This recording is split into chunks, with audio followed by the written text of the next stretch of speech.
Quando a gente vai para a discussão do encontro que aconteceu entre o Lula e o Bolsonaro, entre o Lula e o Trump, perdão, quem conhece um pouco de geopolítica, sabe como é que funciona a diplomacia, entende a relevância, a força e a importância, inclusive, daquele encontro ter acontecido, né? Encontro que, apesar de não ter formalizado um acordo, abriu porta para as rodadas de negociação, inclusive, entre os representantes do Estado brasileiro e os representantes dos Estados Unidos da América. Inclusive, as reuniões começaram, vão lograr êxito pelo que a gente tem acompanhado ali, inclusive, e o resultado vai ser muito mais positivo do que a extrema-direita bolsonarista quer e tentou fazer, por exemplo. E aí o que acabou acontecendo, Carlito? O Eduardo Bolsonaro está completamente desorientado, né? Por quê? O encontro de Lula e de Trump deixou a extrema-direita, primeiro, sem pauta, sem orientação, sem saber o que fazer. Tanto que está aqui o material publicado pelo Globo. Encontra o Lula-Trump a incapacidade de reação do bolsonarismo diante do trunfo do governo. Por quê? Por que esse material está vindo assim? Ao invés de tentar rebater, talvez, ali, o que teria acontecido nesse encontro, se foi positivo, se foi negativo, se o governo conseguiu algo bom ou ruim, a extrema-direita bolsonarista simplesmente decidiu ligar o negacionismo, alegando, inclusive, que não existe nada de positivo nesse encontro, que o Trump foi um gênio da articulação e que conseguiu enganar, inclusive, o Lula e o Estado brasileiro. Tanto que está aqui, ó, o Eduardo Bolsonaro, o Flávio Bolsonaro, o Carlos Bolsonaro e o Nicolas Ferreira saíram criando ali versões de universo paralelo, separando o que aconteceu no mundo real entre o Lula e o Trump e o que aconteceu no mundo ficcional, na cabeça do Nicolas, do Eduardo, do Carlos e do Flávio. Eduardo Bolsonaro tuitou 3 vezes, Flávio e Carluxo apenas uma vez. Nicolas Ferreira, que tem como marca só entrar em temas que enxergam um caminho já aberto para viralizar, ignorou o encontro de ontem. Outros influenciadores bolsonaristas tentaram, mas não conseguiram se destacarem. Por quê? Porque eles tentaram criar uma narrativa falsa de que o encontro entre o presidente Lula e o Donald Trump foi um fracasso, né? Que não foi positivo, que o encontro foi terrível para o Lula e que, diferente do que o Lula está tentando vender, na verdade, o Trump é um gênio e fez o Lula de otário. O Eduardo Bolsonaro, inclusive, publicou o seguinte no Twitter dele, para vocês verem como é que o desespero tá extremamente grande. Olha o que ele publicou aqui no Twitter dele para falar sobre o que é que mudou desde o encontro entre o Lula e o Donald Trump. Ele pega aqui, por exemplo, o que é que teria mudado. Ele alega que não mudou nada. Tá aqui na publicação do Twitter de Eduardo Bolsonaro. Deixe as narrativas de lado, de fato os temos, vistos seguem cancelados, sanções Magnitsky mantidas, nem tarifa tiraram, apesar de nunca termos pedido tarifas, elas vieram devido ao comportamento autoritário das instituições brasileiras, por isso chamamos de tarifa Moraes. Na mesa, apenas exposta a incompetência de Lula, ajudar o Brasil, ele só ajuda Moraes ao legitimar seu discurso, botar a AGU para gastar o dinheiro do pagador de imposto, contratando escritórios americanos e mandando seus tentáculos da mídia vender a vitória, quando na verdade não há o que se comemorar. Anistia já. Aqui é interessante porque é um vagabundo que não trabalha há praticamente 9 meses, né? Dizendo que o governo brasileiro está gastando o dinheiro do seu contribuinte para poder contratar um escritório americano para representar o Brasil lá. Esse gasto, vagabundo, tá acontecendo por sua culpa.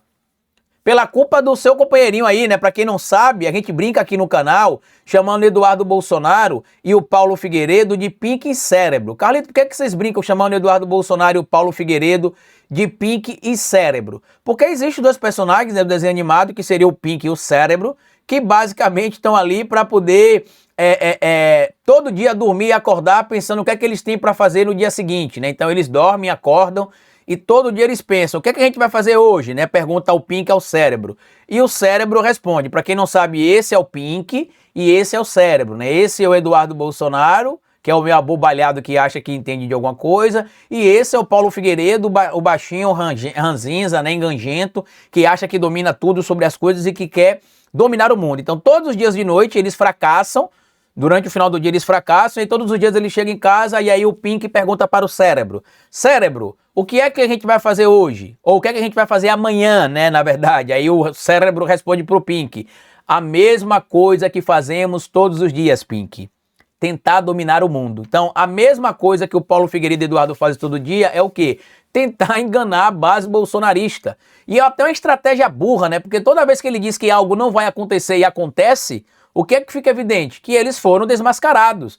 Não aconteceria nenhuma reunião entre o Trump e o Lula. Não tem nenhum encontro entre representantes do Estado brasileiro e os Estados Unidos da América. Qualquer encontro que deva acontecer só irá acontecer com a anuência, né, ou com a participação, ou com a autorização do Paulo Figueiredo e de Eduardo Bolsonaro. Não dependeu disso, esse encontro, tá? Não dependeu disso. E por que, Carlito, que ele continua insistindo na anistia já? Porque pro Eduardo Bolsonaro não resta outra saída, meu amigo e minha amiga.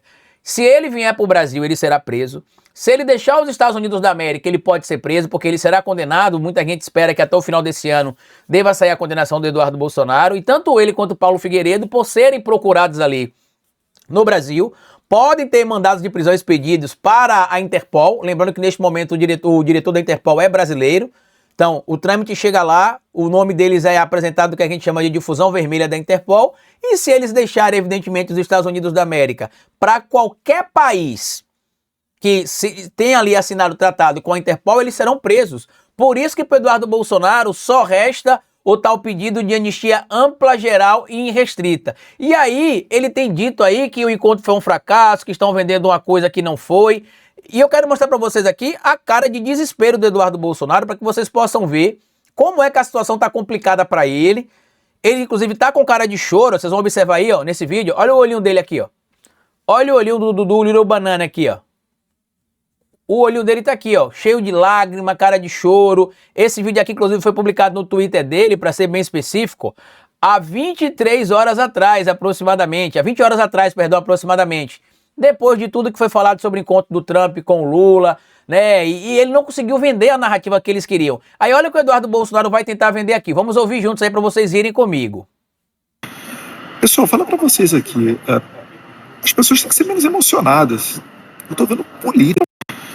Pessoal, fala para vocês aqui. As pessoas têm que ser menos emocionadas. Eu tô vendo político acreditando em narrativa da Globo News. Detalhe, tá? Olhem para os olhinhos dele. Olha os olhinhos dele ali, ó, lacrimejando e falando, gente, político muito emocionado. Não se emocionem. Amigos, vamos aprender a Olha os olhos dele aqui, gente. Como é que tá lacrimejando. Olha lá, ó. analisar os fatos. Olhe para tudo que está acontecendo. O Trump, ele aperta a mão de todo mundo. Ele abre diálogo com todo mundo. Ele falou com Kim Jong-un na Coreia do Norte. Ele fala com Xi Jinping e depois bota mais de 100% de tarifas, se for preciso, em cima dos produtos chineses, principal parceiro comercial dele. Aliás, o livro de fotografias do Trump, quem mais aparece é o Xi Jinping. Então, a gente não pode... Ele não consegue disfarçar, ele tá quase chorando. Vocês viram que ele deu uma engolida seca ali na fala aqui, ó. Olha lá, ele deu uma engolida seca, ó. Olha lá, ó. Então, a gente não pode, a todo momento que ocorre, é o Xi Jinping. Então... Deu uma engolida seco. Por quê? Porque ele sabe que desandou. Ele vai passar o resto da vida lá, não sei que ele queira vir pro Brasil e ser preso. Ele cavou isso. Por isso que só adianta para eles a anistia ampla, geral e irrestrita. Por quê? Porque com a anistia ampla, geral e irrestrita, os crimes que ele cometeu, que o Paulo Figueiredo cometeu, que o Alan dos Santos cometeu, que o Jair Bolsonaro cometeu, serão todos perdoados. A gente não pode, a todo momento que ocorre, né, o que está dentro do script da negociação do Trump, né, a parte de entrar numa fase mais aberta, até de elogiar, a gente baixar as armas. As sanções, todas elas seguem. Nenhum visto foi devolvido. A Magnitsky continua aplicada. E a gente está vendo muita incompetência. E sempre a mesma narrativa, né? Toda reunião é a preparação para a próxima reunião.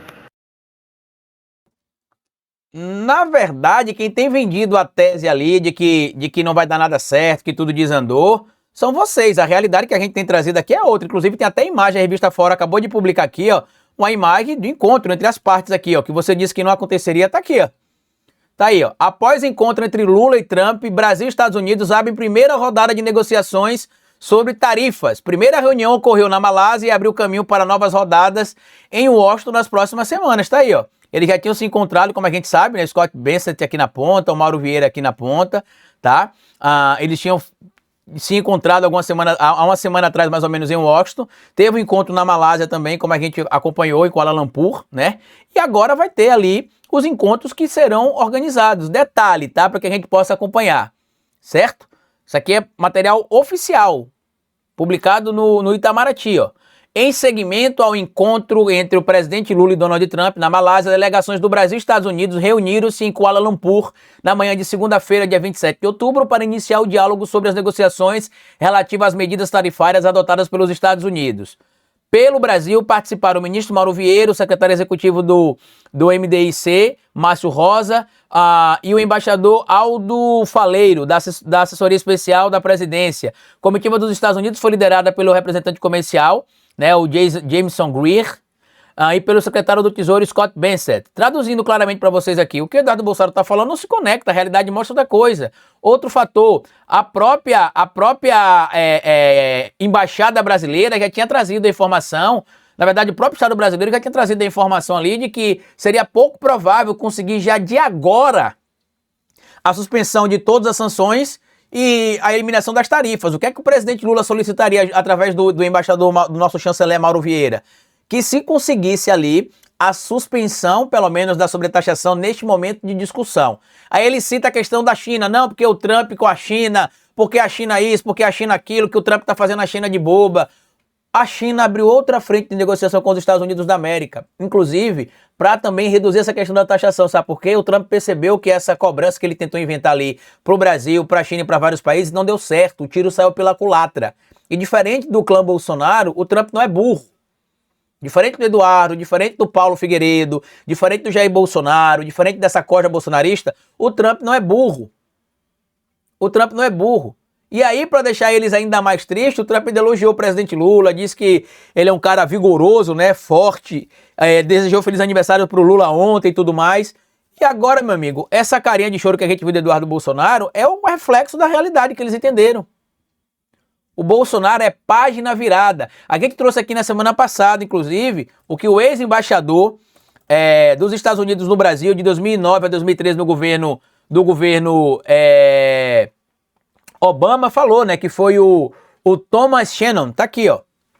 Bolsonaro é página virada para Trump nas sanções contra o ministro do Supremo Tribunal, mais sanções contra o ministro do Supremo Tribunal Federal devem ser mantidas, diz o embaixador americano no Brasil, que foi, né, ex-embaixador, foi embaixador na época do governo do Barack Obama, o Thomas Shannon, que inclusive está até fazendo parte do escritório contratado pelo Brasil lá nos Estados Unidos da América para tentar derrubar as sanções, que agora o Eduardo Bananinha diz que ele não tem nada a ver, mas que ele se vangloriava, né, que ia colocar taxação, que ele inclusive trabalhar para que não conseguisse reverter as taxações. Agora que ele percebeu que o resultado foi negativo, como vários aliados internos do bolsonarismo também já reconhecem, aí ele tenta mudar a narrativa, só que não vai colar, queridão. La maison tombée, a casa caiu, tá? E o desespero é claro, primeiro, se ele não for mais interessante para alguma dessas pessoas aí, ele não tem mais suporte. Nesse momento, o Eduardo Bolsonaro estaria nos Estados Unidos da América, por exemplo, com o suporte financeiro do fundador, ou um dos colaboradores dele, né? Seria ali o fundador do Gert, que é aquela rede social de extrema-direita, que seria o Jason Miller, que fez parte do primeiro governo Trump, que era um lobista conhecido dos Estados Unidos da América, ainda é um lobista conhecido, e que teria interesse no Eduardo Bolsonaro e tudo mais, mas que agora o Eduardo Bolsonaro não seria mais tão relevante quanto o trumpismo necessita. Então, para o Trump, nesse momento, não faria sentido ter o Eduardo Bolsonaro ali, não faria sentido para o próprio Jason Miller ter o Eduardo Bolsonaro ali, e ele está em desespero por conta disso. Por isso aquela carinha de choro que vocês viram aí no vídeo. A voz solta algo, a boca abre para falar alguma coisa, mas o coraçãozinho do nosso Bananinha e a cabecinha dele, ele sabe o que está acontecendo. Ele vai viver o resto da vida nos Estados Unidos da América, a não ser que queira ser preso no Brasil ou em algum lugar que ele for viver. O pai estará preso muito em breve. A vida da família está uma desgraça. O pai será preso provavelmente entre o final de novembro e a primeira quinzena de dezembro, tá? Não é garantido que o irmão ganhe a eleição lá em Santa Catarina para senador da República. Ele vai perder o mandato, vai ficar inclusive inelegível por um período, porque ele vai perder os direitos políticos pela condenação que ele vai receber aqui no Brasil. E a vida dele acabou. Tem um ditado popular que diz que a gente vale o que pesa na política. E neste momento o Eduardo Bolsonaro pesa uma folha de papel na política. Ele não pesa nem um saquinho de areia, nem uma pedrinha pequena, não. Ele pesa um saco de papel. Por isso esse desespero. Aí você entra em redes sociais de bolsonaristas, é tipo uma reedição do Mais 72 Horas, né? Não, o Trump, ele é um jogador de xadrez 15D. O que ele tá fazendo aí é tudo calculado, né? Ele não vai ceder, ele só fez o Lula de otário. Será mesmo? Será mesmo que o Trump vai tentar fazer o Lula de otário? O Trump entendeu a importância do Lula na discussão da geopolítica global, na importância da geopolítica local, inclusive na questão do conflito envolvendo a Venezuela, sabe a força que o Brasil tem dentro do BRICS, sabe a influência que o Brasil tem nos diálogos com a China, com a Rússia, e é isso que o Eduardo Bananinha precisa engolir o choro e entender, porque a realidade pode não ser como ele imagina, é muito mais complicada do que ele queria que fosse, e o tal encontro que só aconteceria com as autoridades americanas se passasse por ele, acabou. Acabou.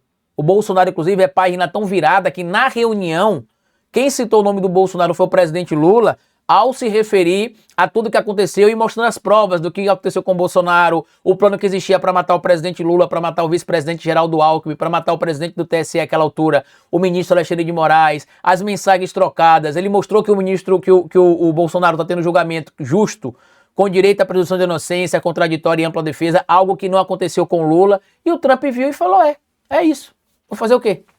O Trump é um businessman, e o Eduardo Bolsonaro é só um mané, que achava que tinha força e poder, e não tem porcaria nenhuma, porque como eu já citei, na política você vale o que pesa, e o Eduardo Bolsonaro hoje pesa uma folha de papel, ou seja, praticamente nada.